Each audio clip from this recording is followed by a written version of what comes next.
Hello, we're back. We have another guest we have with us because of his time. He's taken time out to sit with us. We have Senator-elect Franklin Drilon to go straight with. Senator, the brand Drilon has proven itself once again. We talked about that 4 months ago, and it's true, all you needed was just awareness that you were in the race. And the name Drilon obviously has picked up, and you're one of the top 5, top 6 in the Senate. Congratulations po on behalf of GNN. Thank you very much, Harry, and thank you very much for giving me an opportunity during the campaign to reach to our voters, our audience, and explain what we stood for as a candidate. The difference with you, sir, kasi you need not have to say a specific policy and or bill that you have to promote. What we needed in your, as I said during our program, Talk to Harry, was your presence being there as a senator, an acting senator, with your oversight powers to question, ask if necessary, all the different legislative bills. My worry now, sir, papasok na po kayo sa Senado, and you are one of the stellar performers of the Liberal Party. You're very strong with that. Paano kung hiningi kayo ni President Noynoy, tulungan siya sa to be a cabinet secretary? Eh, kulang na nga sa Senado, ilan na lang kayo. Trillanes is incarcerated. We've lost Senator Noynoy to be the presidency. Panfilo Lacson is out of the country conveniently, for whatever reason. Iwanan natin doon. Pag kinuha ka pa, di 20 na lang kayo, and you need 12 plus 1 pag magmamajority. Pag kayo ba, will you succumb to that request if the very president asks for your help? I don't think the president will do, Harry, but let me say to your program, my commitment to our people, to the over 14.5 million who voted for me, I will serve in the Senate, not in the executive. Ay, maraming salamat naman po. Kasi kailangan, not for anything, pero we need the brand Drilon there. Not because of specific bills, pero just your oversight powers, para at least lahat maayos natin, di ba? Yes, well, Noynoy needs also help in the Senate. Any president, Harry, would need the upper house for the programs or the policies that he would want to put forward. And therefore, I think I can better serve the country by staying in the Senate. And as I said, through you, that's the first time I'm being asked that, and through your program, Harry, I make that commitment that I will serve in the Senate. No, it's just we already, in the last Congress, the Senate was always the opposition side towards the incumbent president. Yeah, in this Congress, as we enter the 15th, the Senate is now going to be the administration. The opposition is reversed. The pendulum has gone back and forth. The opposition will now have to regroup and create a new opposition to this new. But right now, because of the euphoric sensation everyone's feeling in mass media, ganito po nangyayari. Let's go to the crux of the matter po. There's a lot of issues going on. You are now a winner. Well, I'm not even going to contest, and I think most people do not contest the brand Drilon. I call it brand Drilon because, well, obviously, ando doon na, and you didn't have, wala ka naman heavy advertising, wala miski posters mo in the North, di ko nakikita. Pero, obviously, dinala kayo ng mamamayang Pilipino on a majority. So, you are not in question.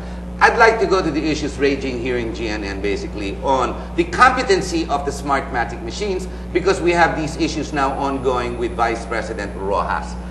Supposedly, Senator Rojas, who is now neck to neck at 800,000 votes against Mayor Binay. Anong maganda gawin po dito? Do we sit down, we accept the euphoric sensation that mainstream media is saying, tapos na, ito na, the will of the people is done? Accuracy is not the question, it's speed.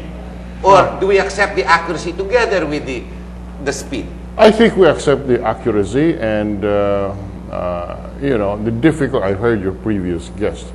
The difficulty of the theories being propounded is that you know there must be a conspiracy with the PPCRV. No, please enlighten that. That's why you're here. Wait, maganda po yan the theory is that there was a conspiracy between the PPCRV the Pulse Asia social weather Yes, station, yes, correct. the Comelec, Ownership and everything. you know, Alam niyo po yun. and the stations.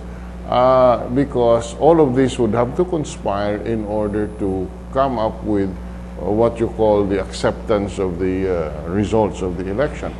I think it's a little bit far-fetched. I'm no computer techie, but I don't think I can accept the proposition that all of these 5 big groups. It's too wild. It's too wild that they will all conspire in order to come up with a result different from what the people willed.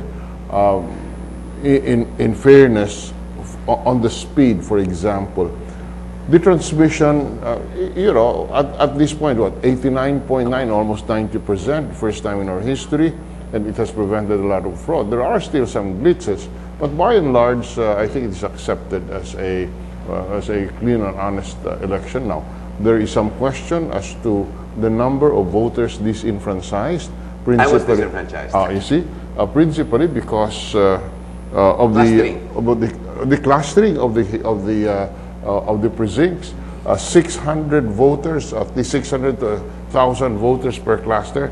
The cluster precincts were manned by only 4 teachers, and it was terrible. It was it was terrible. I have to agree. So this may have disenfranchised, according to some estimates, anywhere from 2 million to a high figure of 7 million. Of course, these are all speculations. You'll never know. Population. So you'll never know how many were disenfranchised. Yes, sir. And this should be what should be corrected. The procedure followed before and after the election, before and after the voting. Yes. I'm sorry. But I think by and large there is a general acceptance that the Smartmatic machines delivered as expected. Even the harshest critics of the Comelec, of Smartmatic, of the Comelec, today accepts the fact that, they're glad that they were wrong. The media carried the mea culpas of everyone who doubted and who had misgivings. I am not saying that the misgivings should not have been aired. Maybe it is because of this misgivings aid that we achieved what we achieved, and it is very good. And now we have started the next. I'm sure that it will be better the next time. So my message is very simple, Harry. I ask our people to accept this because, by and large, I think what came out reflected the will of the people. Number 2, let us move forward. We have a lot of problems. The institutions of democracy that we know have been eroded in terms of people's confidence because of for various factors. And this administration has really succeeded in eroding the people's faith in our democratic institutions. That's a big task that we must do. So, let us move forward. I think it is accepted. What is important is that it is accepted that we had a fair and honest election. There were some glitches, but it didn't affect the overall result.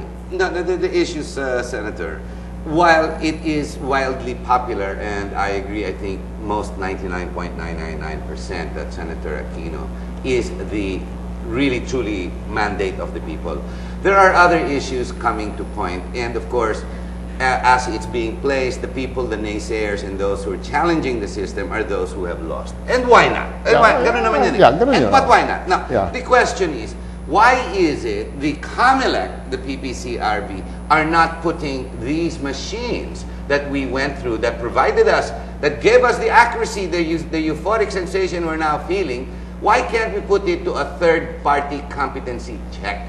While before, we have 50 days before the president. Para lamang, obvious naman eh, if you talk to anyone on the street, even before you said that in my show, Mr. Abad said that in the show, not for anything, say what you will about the surveys, pero consistent leader siya.